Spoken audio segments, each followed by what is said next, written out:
Merci Alexandre. Je me présente, Vincent Fournier, du département de communication sociale et publique de l'UQAM. Et donc, c'est moi qui vais animer cette table ronde, un peu vivante, dynamique en cette fin de journée où on a eu beaucoup de contenu très intéressant. Mais justement, sans faire de mauvais jeu de mots, je crois qu'avec les présentations d'aujourd'hui, la table a été mise. Pour qu'on puisse avoir peut-être justement une réflexion sur différentes dimensions de ce qui a été abordé aujourd'hui. Donc, les participants, on va avoir d'abord Manon Niquette de l'Université Laval, ici. Ensuite, nous aurons Viviane Clavier et... c'est ça, Viviane Clavier. C'est ça. Et Céline Pagnelli, donc Viviane de l'Université Grenoble-Alpes et Céline Pagnelli de l'Université. C'est pas grave. Pagnelli. Paganelli.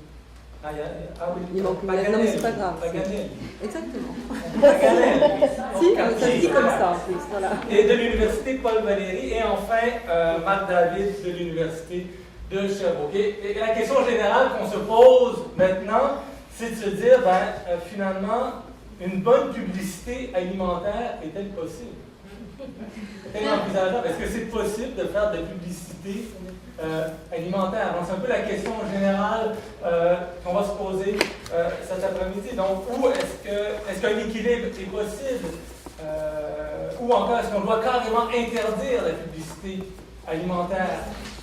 Ou enfin, est-ce qu'on peut envisager des critères d'acceptabilité? Donc, c'est un peu pour réfléchir à ces questions-là qu'on va d'abord voir quelques présentations informelles ou plus ou moins formelles selon les cas de nos panélistes autour de trois axes. Un premier axe qui est de réfléchir quel est le panorama des techniques publicitaires qu'on utilise aujourd'hui. C'est sûr, on pense à la publicité, on pense à la télé.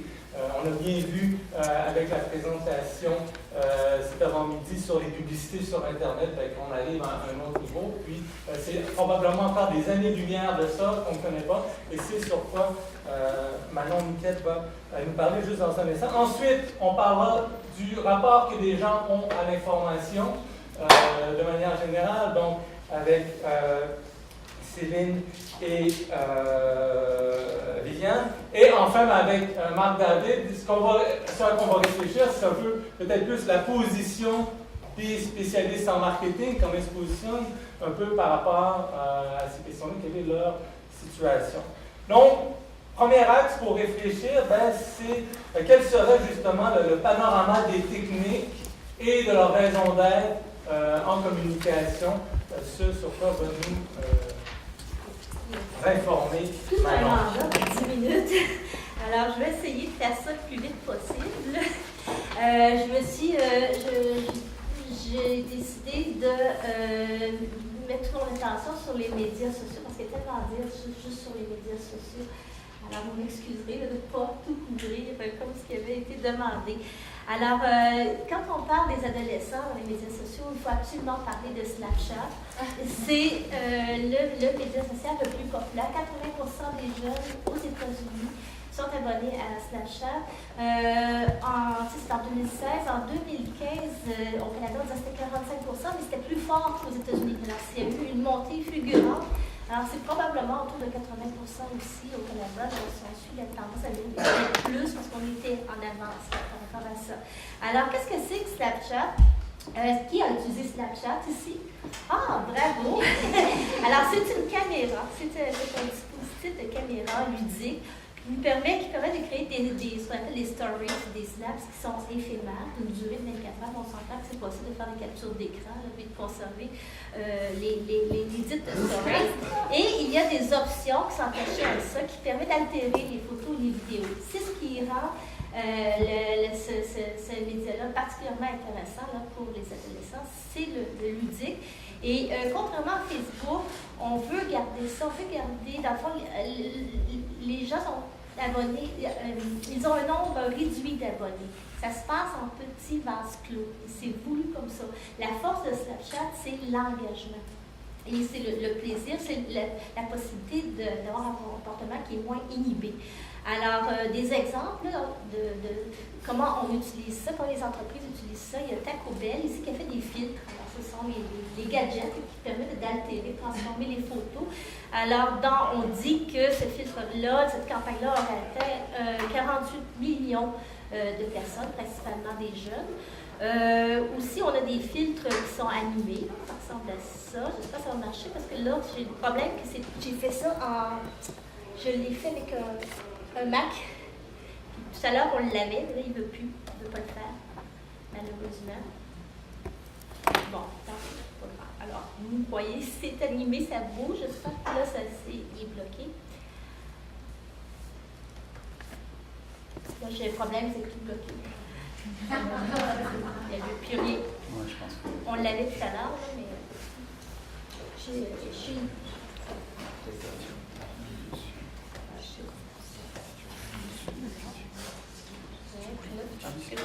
oui, c'est ce que je faisais, mais là, c'est parce que je voulais avoir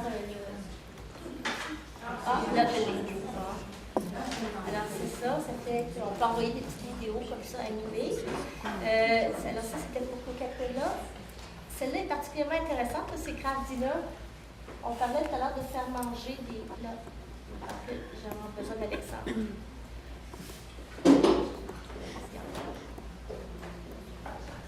C'était le plus drôle, c'est voilà.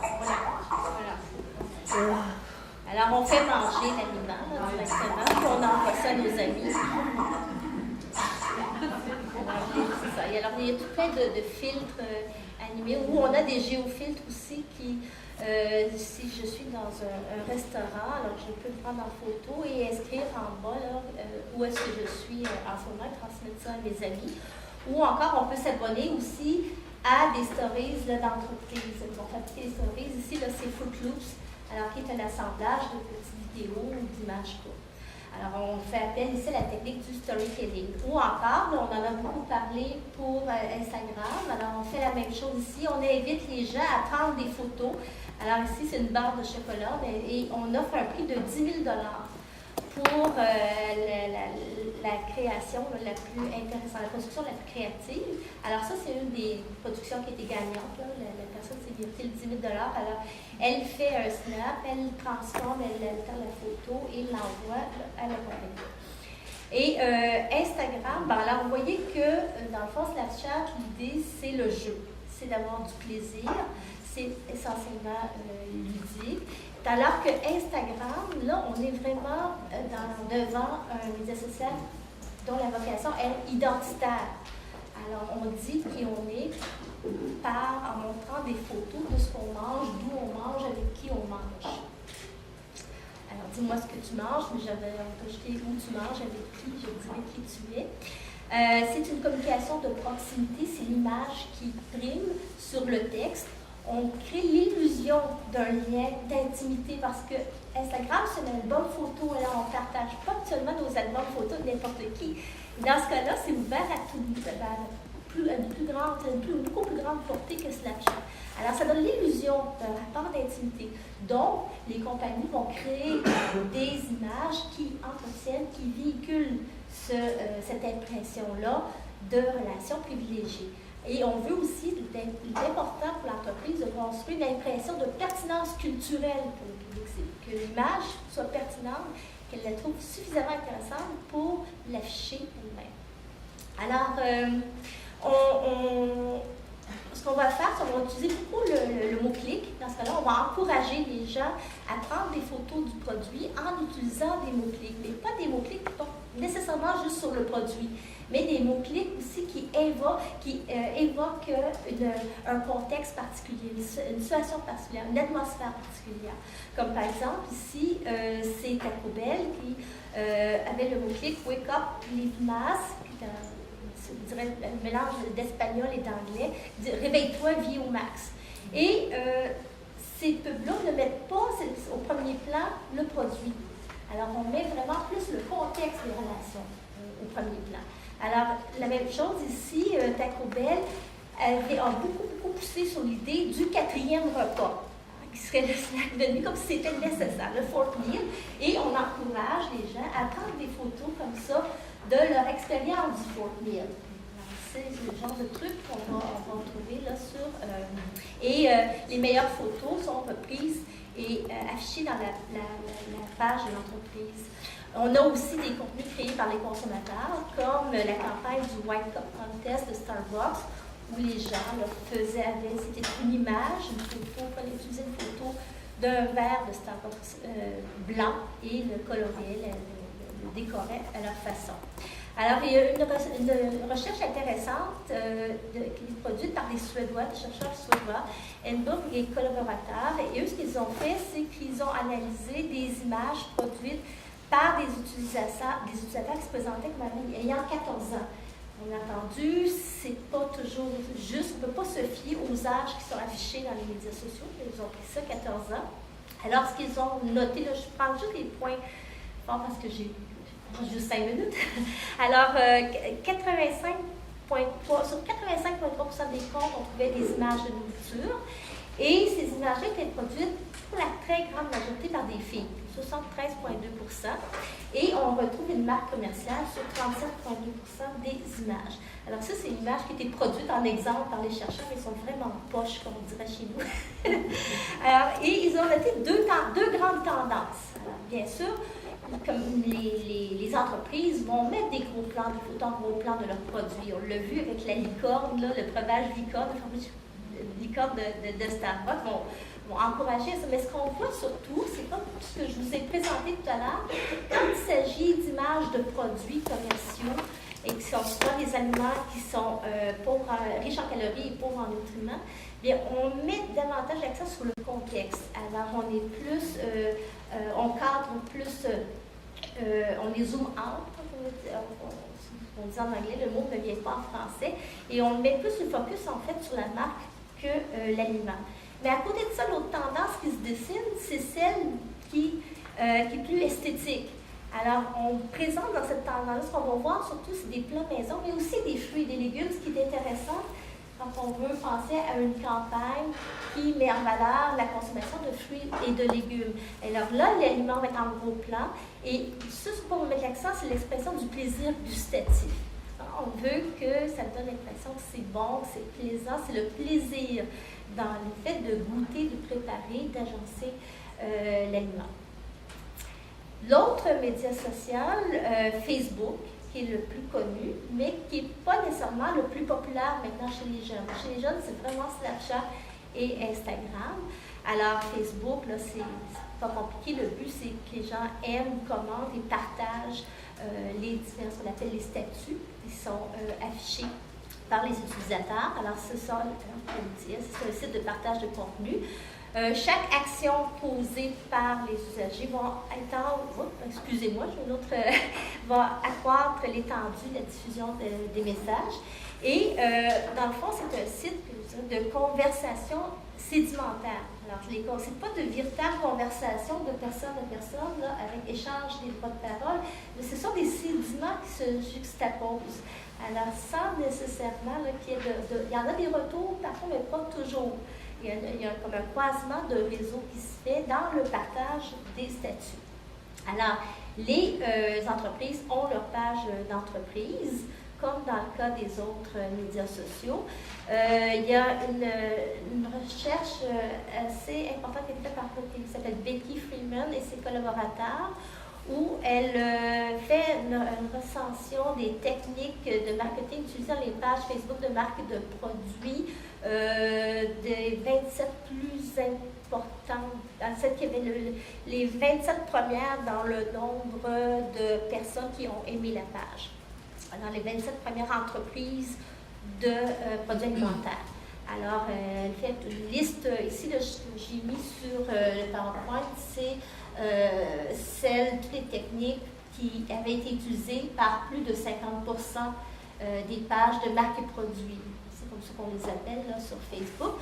Alors, on note ici, c'est intéressant, que les personnages pour enfants, que Facebook a un âge limite pour adhérer à Facebook, mais c'est pas grave, les jeunes ne respectent pas ça, ils vont se vieillir sur Facebook. Alors, les personnages pour enfants apparaissent dans 70,4% des pages qui ont été étudiées. Alors, je vais reprendre, je vais vous donner des exemples des techniques qui sont en rouge. Les événements, on a parlé beaucoup de Red Bull, qui mise beaucoup sur l'événement pour faire la promotion du produit. Les cadeaux, le partenariat. Alors ici, c'est sur la page de Coca-Cola québécois et Coca-Cola Québec.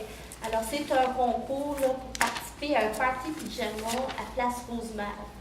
C'est Grand Prix. Skittles, ici, on donne 2 entrées de cinéma après acheter 8 paquets. Alors, que de générosité. Ici, alors l'autre technique du contenu créé par les utilisateurs, un peu la même chose qu'on voit sur Instagram, même qu'il y a des compagnies où il y a un regroupement avec les comptes Instagram. On présente dans la page Facebook les images qui ont été publiées dans Instagram. Alors, on invite à faire des images inspirées du produit.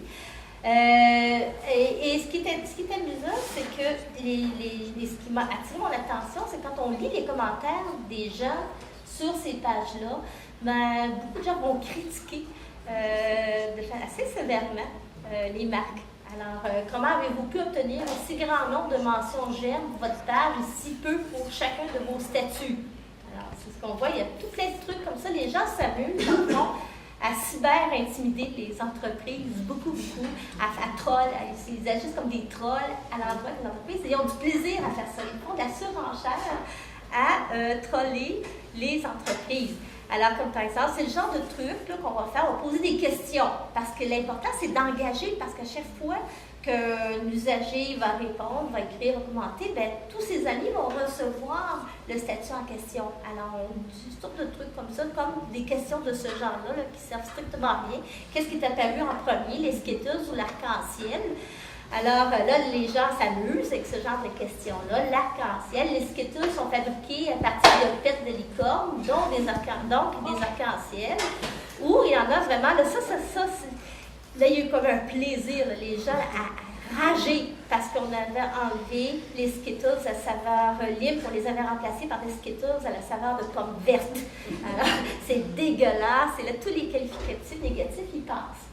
Et c'est un peu plate la réaction de Skittles. Ils sont juste dit, pouvez-vous nous écrire en privé à ce propos, on va discuter avec vous. Alors qu'il y a d'autres entreprises qui sont un petit peu plus créatives. Ici, il y a un jeu questionnaire, un truc qui est très populaire chez les Australiens, parce que l'étude de Freeman, c'est en Australie, c'est sur les pages hispaniennes. Alors, je suis allée voir, j'étais curieuse. Qu'est-ce que c'était ça? C'est un truc qui ressemble à Tim Hortons.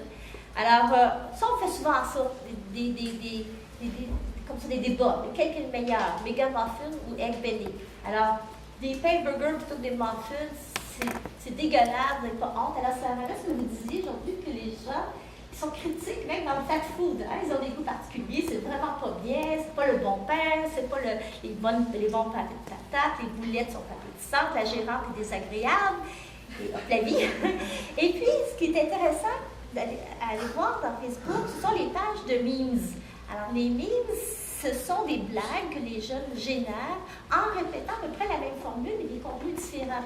Alors ici, on va faire des satires de ces techniques-là. Alors, qu'est-ce qui goûte le plus le spray net? Une Four Loko ou du actual spray net? Four Loko, c'est une boisson alcoolisée aux fruits. Le fruit, c'est très, très à la mode ces temps-ci. Ici, on se moque d'Instagram. Si la bouffe de resto pouvait parler, tes contacts Instagram sont calissement tannés de toi. Peux-tu arrêter de prendre en photo? Cette fois, alors ça sert beaucoup, là. Ils sont très, très religieux. Et on a des pratiques contre-culturelles aussi qui sont très populaires, dont le site Things That Are Not Aesthetic. Alors, c'est l'inverse. On peut présenter des photos qui ne sont pas esthétiques. Alors, voilà, par exemple, le genre, c'est le contraire, le revers des photos de l'esthétique d'Instagram. D'autres exemples. Ça, c'est vraiment fun. Là. Ça marche. Les gens adorent ça. Alors, l'idée, c'est que il ne faut pas penser non plus que les gens sont juste exposés à la publicité puis qu'ils gardent ça là, comme dans les vieux modèles transmissionnistes. Hein, il y a un jeu là-dedans, il y a un jeu d'attaque, de contre-attaque. Et puis les entreprises sont au courant de ça aussi. Ça, c'est un petit clin d'œil pour vous. C'est dans un des sites de memes, Pierre de la Trudeau. les jeunes ont comme habitude d'échanger des collations sur du midi. Alors, lesquelles qui valent le plus à leurs yeux, parce qu'on peut échanger, par exemple, 2 fruits pour un rouleau de fruits sucrés. Hein?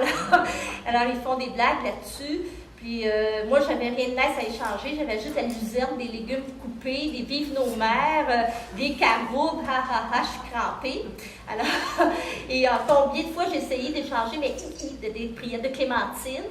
Alors voilà, ici aussi, il y en a dans la classe qui étaient plus chanceux parce qu'ils vont avoir des laits quand il y avait des absents, mais là, ils font des blagues. Une des vedettes présentement dans Facebook, c'est le IGA des Rosiers de Matane. Alors, il fait fureur chez les jeunes. Il faut aller voir ses vidéos. Il est vraiment amusant. Peut-être après, je vais présenter, ça vous tente. À la fin de la discussion, ça vous tente de voir quelques si on présentations. voulait résumer Oui,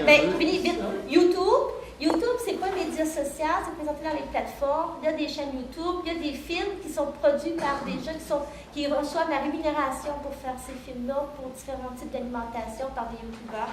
Twitter, je vous en rappelle une fois. Alors, pour résumer, c'est que quand on pense aux influenceurs, on pense souvent juste aux adeptes, aux ambassadeurs, mais on a aussi des gens qui sont critiques ou des opposants. Et ils sont d'importants influenceurs qu'il faut faire avec si on pense à faire la publicité dans les médias sociaux. Est-ce qu'on peut se dégager à travers ça? Est-ce qu'on peut voir une évolution, toi qui étudie quand même les réseaux sociaux, tu les connais bien, est-ce qu'on voit une évolution, est-ce qu'on voit une tendance se dessiner vers quelque chose ou... La division, ça c'est vraiment ce que je présente, il n'y a pas de travaux là-dessus parce que c'est assez où on rit de Facebook, on rit des entreprises beaucoup. Ensuite, la place, les commentaires négatifs qu'on s'est permis, qu'on a du plaisir là-dedans. Il y a une recherche esthétique dans le commentaire le plus dégueulasse à faire à l'entreprise et l'entreprise aussi déploie des moyens pour ça. Super, merci. Est-ce que les personnes voudraient ajouter des éléments par rapport à ce qu'on a vu ou des gens autour de la table ou peut-être une petite question ou Alexandre? Oui. Ce qui est intéressant sur le fait quand on fait des recherches justement pour essayer de voir quelles sont les tentatives d'influence des marques auprès des jeunes, c'est de voir que les formats classiques existent toujours, mais qu'il y a une diversité dans ce qu'on appelle publicité native, marketing de contenu, etc., qui nous impose, nous, pour connaître un petit peu l'écosystème informationnel, d'aller chercher beaucoup plus loin, effectivement, ces supports classiques. Donc, merci de nous avoir présenté beaucoup de choses déjà sur les médias sociaux numériques. Et puis, effectivement, il y en a encore plein d'autres. Tu nous parlais de beaucoup de choses en termes d'habillage dans les rues. Il y a vraiment énormément de présence non répertoriée si on va sur les supports classiques. Là, pour le coup, il y a une vraie créativité du marketing pour arriver à savoir où se placer partout.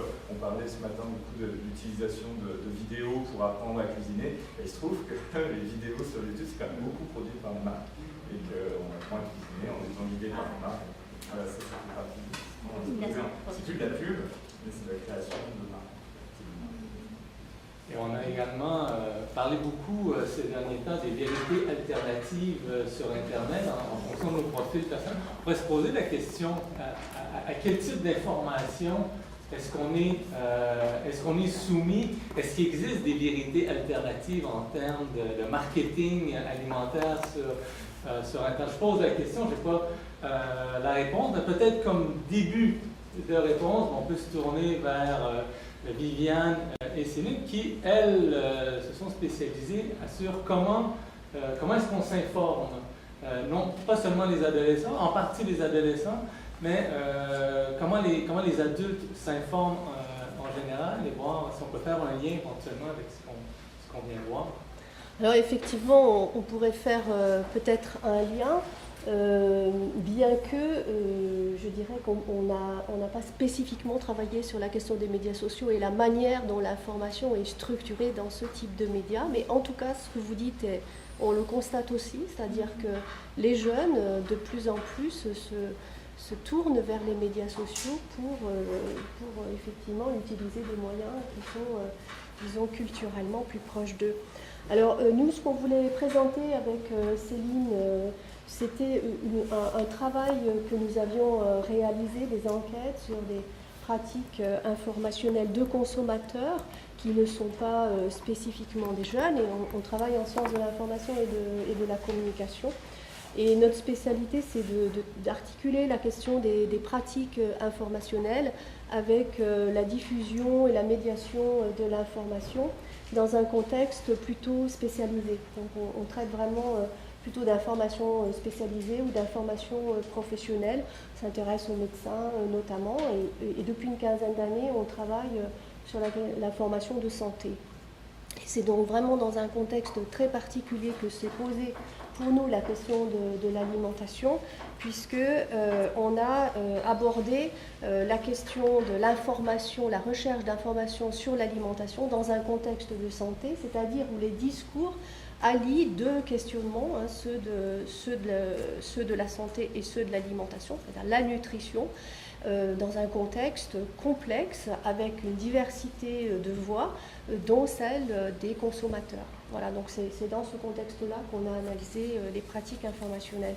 Donc on a trois grands types de résultats à vous proposer ou à discuter selon ce que vous souhaitez. Le premier, c'est de présenter quelques grands résultats qui sont liés aux pratiques informationnelles des adultes. Alors quand on dit des adultes, c'est pas que les jeunes ne soient pas adultes, mais disons qu'il y a un empan d'âge, enfin une diversité d'âge plus importante et pas spécifiquement les jeunes. On a des résultats sur les pratiques informationnelles de la jeunesse et on peut en tirer quelques conclusions ou en tout cas des perspectives sur l'alimentation. On a entendu parler dans les entretiens que nous avons menés de marques, mais on n'a pas spécifiquement des résultats à vous proposer sur les marques. Mais avec tous ces petits bouts, on peut peut-être arriver à faire quelque chose à la fin. Voilà, donc vous voulez que je vous présente le contexte.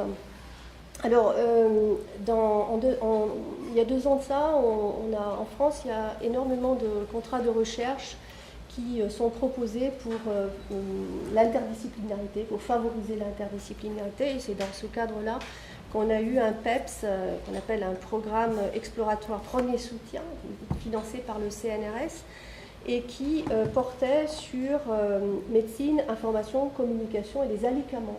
Donc les alicaments était un point de départ sans être une finalité en fait, c'est-à-dire la question de l'alimentation santé et de la recherche d'informations sur l'alimentation santé.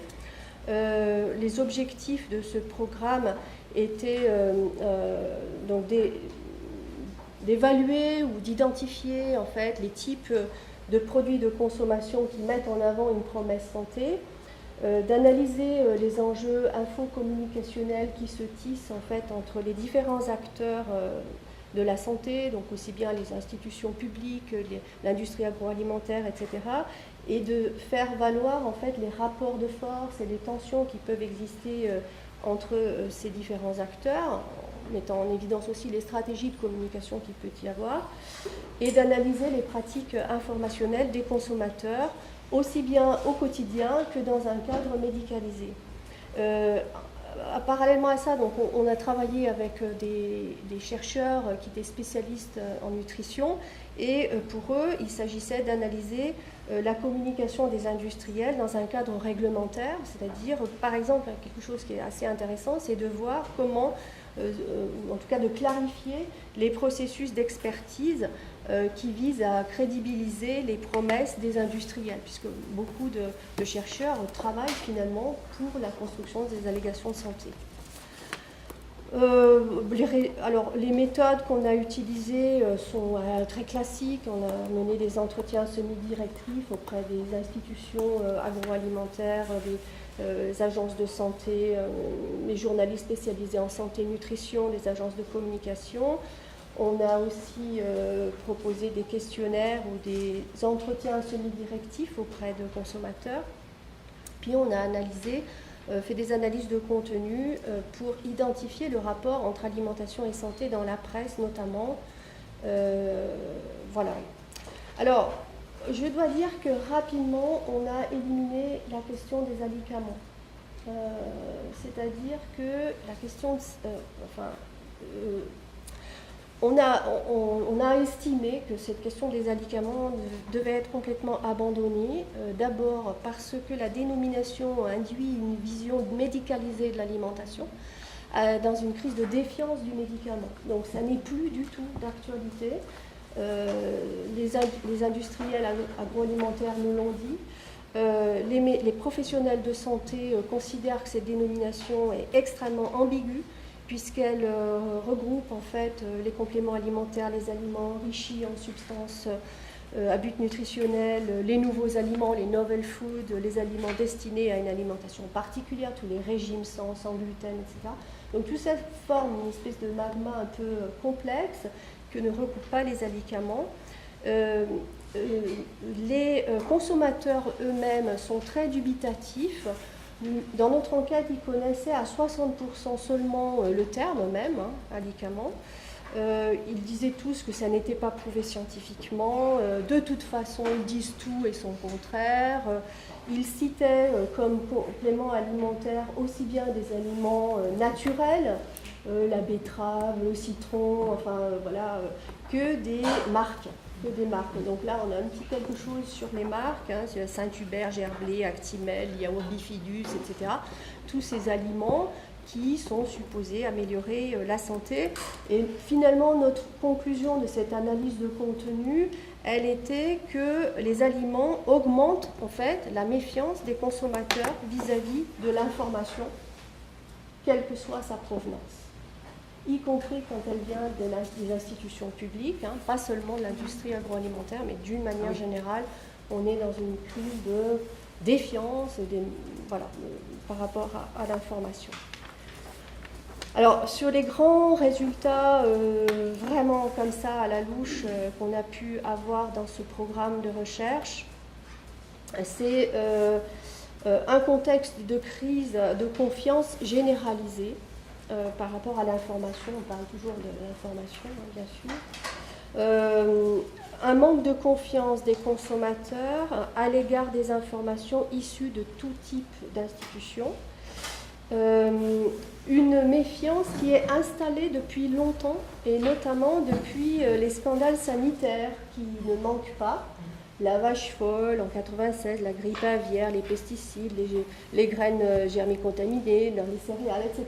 Donc toutes les années, il y a une crise qui peut ébranler encore toute la confiance qu'il peut y avoir.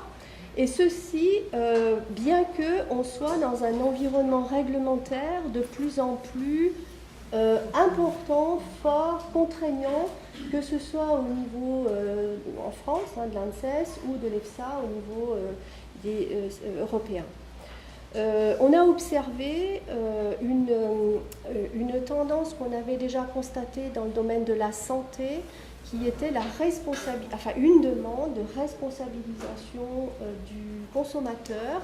On l'avait trouvé déjà au niveau des patients, c'est connu, le malade veut prendre sa santé en charge, ça le conduit à l'automédication par exemple. Eh bien, il en va de même dans le domaine de l'alimentation.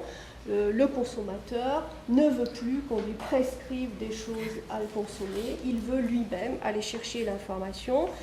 Cette responsabilité s'exerce donc d'abord par rapport à sa santé et ensuite par rapport à la société et son environnement. Et on voit se développer dans la consommation un espace militant, le commerce équitable, les circuits courts, les coopératives de consommation, etc. C'est-à-dire où le consommateur exerce lui-même son action de recherche d'informations pour en fait prendre en charge sa propre alimentation. Ce qui le rend d'autant plus critique par rapport au discours qu'il reçoit. Parce que nous on est toujours dans ce rapport à l'information et c'est en ça que ça influence en fait les pratiques informationnelles. Pardon. Oui, c'est très bien. Alors, un autre élément qui est connu, bien sûr, c'est la question des inégalités de santé qui est au centre, évidemment, des discours des institutions publiques. avec le PNNS, donc les publics spécifiques qui sont identifiés, mis en évidence et pour lesquels en fait des espaces de consommation spécifiques vont se déployer, les seniors, les femmes enceintes, les jeunes, les diabétiques, les adultes face à l'obésité, etc. La prise en compte de populations défavorisées également.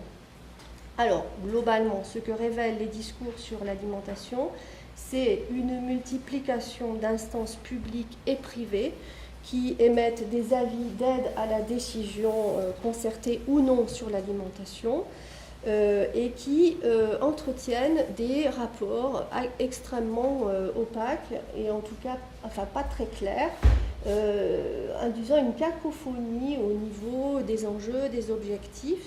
Les entretiens révèlent ce premier élément. Et deuxième constat, une culture informationnelle qui se caractérise par des éléments d'information qui sont hérités ou transmis oralement. Voilà, c'est le premier volet. Le deuxième volet, ça peut être... Voilà. On va laisser la parole après. Sauf si question de relance. S'il y a une crise de confiance de l'information, vers quoi les gens se tournent alors? Eh bien, Des vérités alternatives. En fait, on a l'impression que aussi bien les professionnels de santé que les consommateurs eux-mêmes, sur certaines questions, sont en désarroi. Par exemple, c'était étonnant, vous avez tous entendu parler de cette défiance par rapport au lait, la consommation du lait. Je ne sais pas si c'est pareil au Canada sur le lait. Et donc, bon, on a interrogé plusieurs professionnels de santé et effectivement, il y a des croyances en fait, mais la recherche d'informations fiables, etc., met en jeu des dispositifs de croisement de l'information, de recoupement, mais qui ne semblent pas totalement persuadés. Est-ce que ça crée un contexte de crise de sens? Parfois. Je veux juste bien comprendre, par rapport aux pratiques informationnelles, vous dites qu'il y a deux constats, qu'il y a une cacophonie des messages, et puis qu'il y a une transmission orale qui est très forte. Mais la transmission orale, est-ce que vous avez cherché la source? D'où part l'information qui est fausse ou vraie?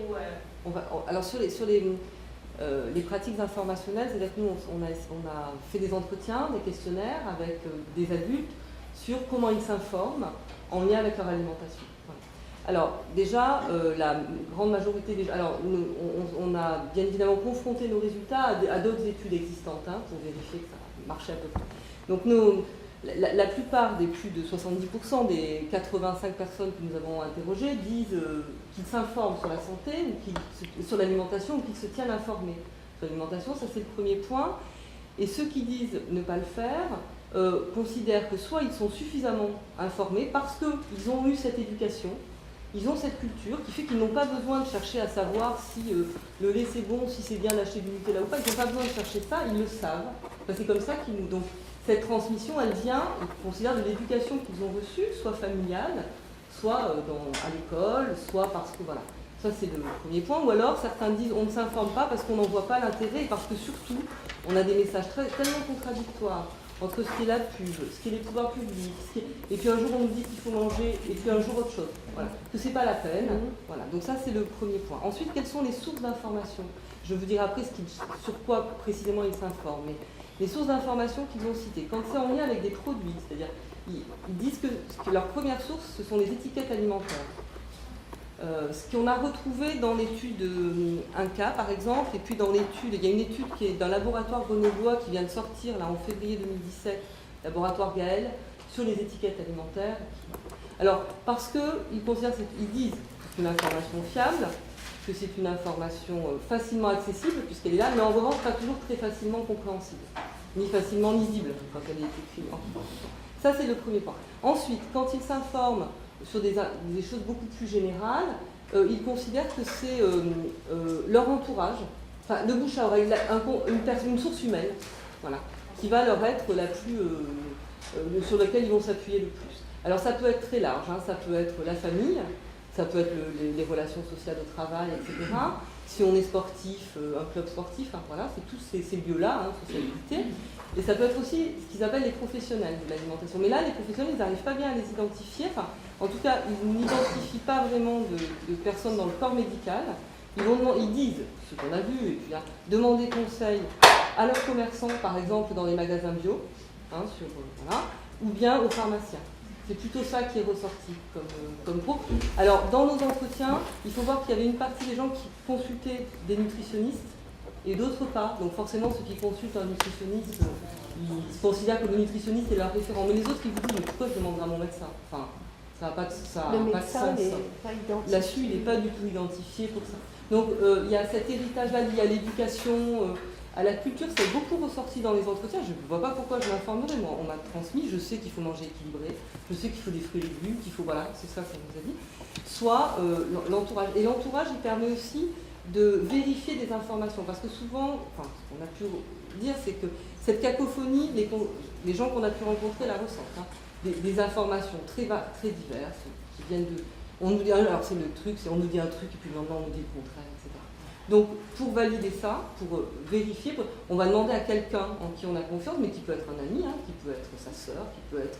Vous savez, il y avait beaucoup de femmes, enfin l'idée c'était souvent plutôt les femmes, mais bon. Ça va être, qu'est-ce que toi tu as lu ça, qu'est-ce que tu en penses, est-ce que toi, là, pour...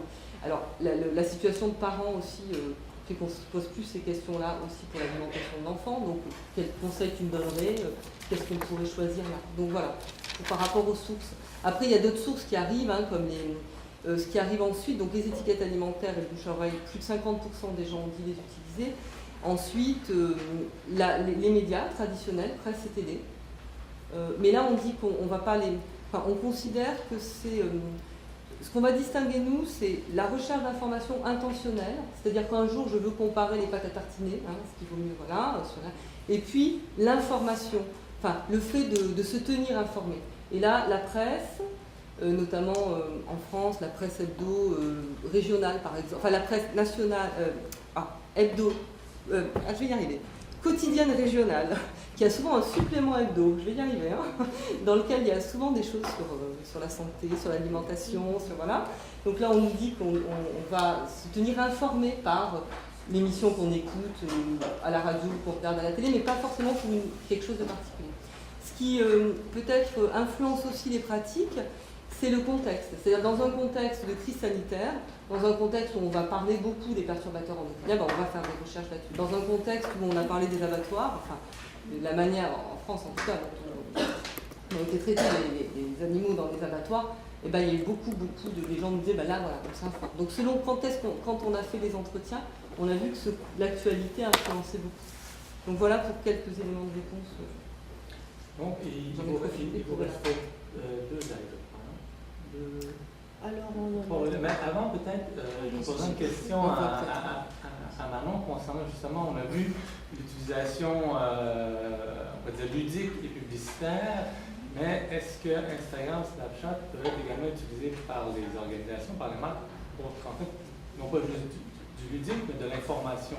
Vu qu'on parle d'information, un site web permet de présenter de l'information, une page Facebook à la rigueur également, mais les autres plateformes. Snapchat, il faut qu'ils trouvent des façons amusantes, hein, pour que les jeunes se donnent la peine d'engager, d'investir. Puis il faut penser à graphique, c'est de la photo, hein, c'est de la transformation de photo. Je pense qu'il y a possibilité. Instagram, certainement, comme je le montrais, comme je l'expliquais, il y a une tendance à vouloir mettre en valeur de beaux aliments bien présentés, mais il ne faut pas oublier que c'est une tendance de filles aussi. Alors, est-ce qu'on va renforcer cette tendance-là encore en s'adressant aux filles pour les éduquer sur la bonne alimentation? Là, on tombe dans les pratiques sexistes. Alors moi, ça me questionne beaucoup comment arriver à étudier. Je pense que c'est possible, mais il faut connaître la culture de ces médias sociaux-là. Il ne faut pas penser en termes juste d'exposer les gens à un message qui va être accrocheur. il faut leur donner quelque chose à faire avec ce message-là. Il faut s'attendre à ce qu'ils le déforment, à ce qu'ils s'amusent avec. Et s'ils nous attaquent, ils cherchent à nous déstabiliser, à trouver des façons amusantes de répondre. Hein, pour créer un cycle où on s'amuse ensemble, on n'a pas de tension, puis là, mais ça va à l'encontre de la culture de la santé publique. Hein, parce que là, effectivement, tout est pesé, c'est très hiérarchisé, il faut demander toutes sortes d'autorisations. C'est très difficile d'avoir accès juste aux médias sociaux quand on est dans un édifice de la santé publique du monde Québec. Là. Alors, il y a un gros changement à faire dans la culture aussi des gens qui travaillent. J'avais un commentaire, puis aussi comme une réponse un peu à la question d'hypothèse plus sur est-ce qu'on devrait peut-être pas utiliser les médias ou le marketing dans l'alimentation. Moi, je suis nutritionniste, donc le côté positif, quand je fais des messages positifs sur l'alimentation avec mes jeunes, ben, c'est délicat également, comme mettons, de valoriser un fruit ou valoriser des aliments. C'est comme, je ne veux pas les catégoriser, mais indirectement, sur tous mes messages, je vais faire attention. Parce que parfois, eux se sentent jugés puis voient le message contraire. Donc, tu sais, le message positif, des fois, peut être autant pire que le négatif, et que c'est difficile d'avoir un message positif. Puis, parler de changer notre façon de véhiculer les messages. Nous, on a utilisé, comme par exemple à Sainte-Justine, ça a déstabilisé mes deux directeurs de programme, c'est des chercheurs médecins du CHU Sainte-Justine. Donc, nous, notre petite équipe est arrivée en disant on va faire des capsules avec des côtés ludiques, en faisant des jokes vraiment provocatrices sur des aliments qui sont pas nécessairement sains pour justement démontrer le contraire.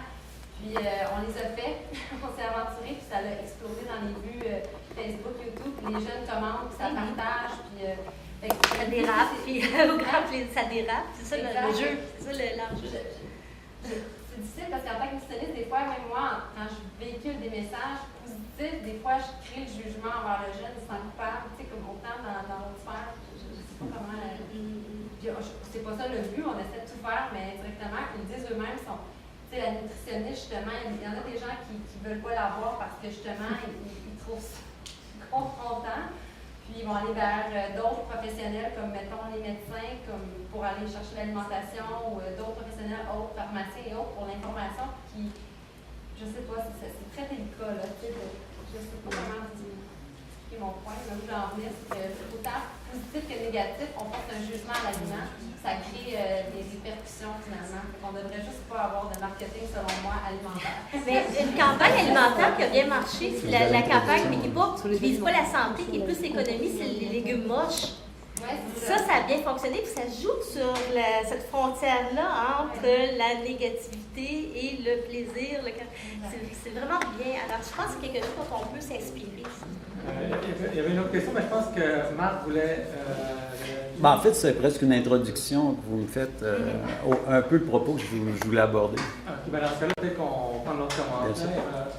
Oui, au Québec, on vit aussi un peu dans la réception passive de l'information des tendances. Actuellement, il y a une publicité d'Uniprix où on voit une jeune femme qui cherche des solutions à son problème de santé et on lui recommande du citron dans le nez, des d'oignons, et elle va vers le pharmacien, parce qu'en ce moment, les pharmaciens se font une nouvelle audience. Lui, il va trouver la solution à son problème, mais on discutait un peu toute cette alimentation, peut-être solution à la santé. Et on amène une autre forme de solution. Alors, au Québec aussi, on vit ça, l'information qui se fait plus ou moins acceptée ou reconnue dans certaines situations. Il y a une campagne de cet pharmacien méchant qui est content quand les gens font des trucs. Alors, on joue avec ça. C'est contre-culturel de présenter un pharmacien méchant en éthique et de se permettre ça. C'est vrai. Jean-Pierre Corbeau. Juste une remarque, c'est très intéressant ce que vous avez dit. On reste là, on n'est pas vraiment chez les adolescents, on est sur la construction des normes du manger sain, etc. Donc il y a un beau livre que vous connaissez sans doute, un livre intéressant de Camille Adamio qui s'appelle Manger sain. Et j'aime bien le sous-titre, qui est pour une écologie de soi. Et donc je pense qu'elle pose bien le problème. Bon, j'avais fait la préface, mais je pense que ce à quoi on assiste à l'heure actuelle, et ça répond un petit peu à tout ce qui vient de se dire là, et je pense que c'est complexe. C'est-à-dire que presque les constructions des normes du manger sain, on a presque un scénario, presque reproductif toujours, c'est qu'il y a un traumatisme, il y a une catastrophe qui trouve une situation miraculeuse dans l'environnement géographique ou affectif. C'est-à-dire qu'il y a quelqu'un qui était malade dans la famille, il a fait ça, il en est sorti. Il y a quelqu'un qui était malade dans le voisinage, il a fait ça, il en est sorti. Relayé par des proches que sont l'ostéopathe, le kiné, le pharmacien éventuellement. Enfin, là, il y a tout un tas d'exemples qui existent physiquement comme ça. Et par rapport à ça, depuis soi, c'est qu'on n'est pas, c'est pas de l'égocentrisme, ni même de l'égoïsme, on est sur un modèle vraiment égotique. C'est-à-dire que depuis soi, on construit une légitimation de ça. C'est-à-dire que là, pour le coup, on mobilise des réseaux qui ont été évoqués, pas forcément ça du tout. Il y a une reconstruction qui légitime et qui essaie de trouver une rationalité à l'explication magique de la rédemption du cancer, ou je ne sais pas quoi. Donc il ne faut pas de lait, il ne faut pas de ceci, on fait des exclusions, on casse, on mange sain, on mange ceci. Voilà. On est soit dans le magique avec des supplémentations comme on l'appelle pharmacien, ou on est dans la santé c'est moi et donc je mange pur. Et donc c'est bio, bien évidemment, mais plus que bio encore, etc. Et donc à chaque fois, c'est l'idée de reconstruire une confiance depuis soi. Et donc, en mobilisant, c'est jamais le fait d'un voisin ou le fait d'avoir un article, c'est l'ensemble. C'est l'ensemble avec des légitimations qui sont, bien sûr, aussi instrumentalisées, sont promulguées des législations. On voit bien que pour moi, il y a des sites, c'est bien que c'est des sites d'instrumentalisation des peurs et des choses comme ça, mais il y en a d'autres qui sont, au contraire, des façons de se rassurer qui participent à la cacophonie, comme vous l'avez dit. Et pour le coup, dès qu'on est sur des sites, réapparaît, s'il n'y a pas la proximité affective de l'environnement proche, s'il n'y a pas de proximité, réapparaît la non-crédibilité de l'expert, quel qu'il soit. Et la non-crédibilité de l'expert, quel qu'il soit, elle a commencé avant la prise de la vache folle, ça a commencé en France avec le sang contaminé. Oui, c'est sûr, tout à fait. Là, on était sur l'alimentation, mais effectivement, sur les crises sanitaires, c'est le sang contaminé. Le politique est plus institutionnel, plus il y a des chevaliers blancs qui vont arriver sur le blog en disant moi je vends des supplémentations, je pense que si, je ne veux pas de lait, on connaît bien, c'est car du coup, on connaît pas. Je pense que c'est important la complexité. On va retrouver chez les ados qui commencent, les filles plus que les garçons, comprennent bien ces systèmes-là, ils sont différents. Afin de poursuivre notre dynamique de table ronde, peut-être que je donnerai la parole à Marc David, en fait, pour voir un peu quelle est la perspective, la place que prennent, que devraient prendre, ou qu'essayent de prendre, ou auquel on prête. On prête beaucoup de pouvoir aux marketeurs et aux publicitaires et aux entreprises, puis c'est des grands méchants, puis ils font ça. Juste dans l'exemple du commentaire, on disait les pharmacies, c'est une campagne d'une pharmacie qui a un discours spécifique dans le temps, mais on a souvent tendance à étiqueter comme ça les industriels, les marketeurs, et peut-être voir finalement la réalité aussi